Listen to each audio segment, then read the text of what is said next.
Bonjour à tous, moi c'est Charlotte, j'ai 25 ans et je suis propriétaire avec mon compagnon d'une longère que nous rénovons entièrement depuis plus de 2 ans maintenant. Donc là nous allons passer dans les toilettes, donc c'est une pièce que nous avions rénovée dès le début mais qui nous convient pas au niveau de la peinture. Donc c'est une peinture blanche mais qui est pour nous trop salissante. Donc je vous montre l'état du support actuel qui est quand même là relativement propre, c'est simplement que le blanc ne nous convient plus. Voici la peinture que nous avons sélectionnée, donc de la marque Ripollin, mur, boiserie et radiateur.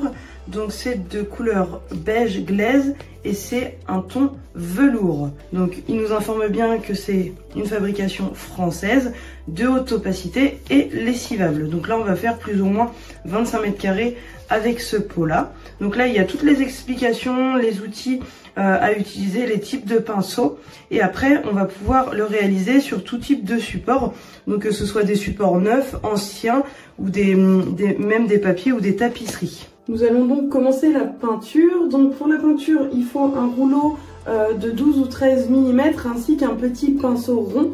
Donc moi j'ai mis des gants et donc avec le petit pinceau je vais faire les angles, et avec mon rouleau donc moi je vais mettre aussi de ce petit bac là pour pouvoir gérer la peinture. Donc au niveau des couches il va être nécessaire de faire entre 1 ou 2 couches. Si vous êtes sur un produit neuf, une base neuve, plutôt faire 2 couches, et moi je vais voir le rendu sur une couche, je vous montrerai et ensuite on verra si une seconde est nécessaire. Donc je pense que vous voyez déjà bien le rendu.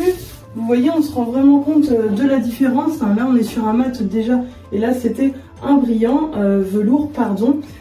Et donc voilà. Donc moi, je vais continuer à faire l'ensemble de la toilette et je vous montre ensuite. Donc j'ai terminé la première couche de peinture, mais il va être nécessaire d'en faire une seconde parce que comme vous pouvez le voir ici, par exemple, on a encore quelques traces blanches de la peinture du dessous. Donc je vais refaire une seconde couche.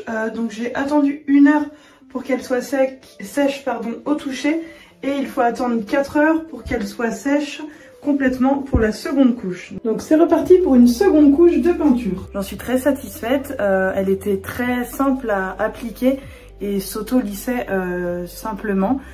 J'ai eu le besoin de faire 2 couches. Au niveau des odeurs, il n'y avait pas d'odeur particulière, c'est des peintures à l'eau donc qui ne sont pas très odorantes. Si j'avais un conseil à vous donner, c'est n'hésitez pas. Allez-y, toutes les couleurs sont chouettes. Moi, la mienne en beige glaise était très simple à appliquer et le rendu est vraiment très bien avec notre tapisserie.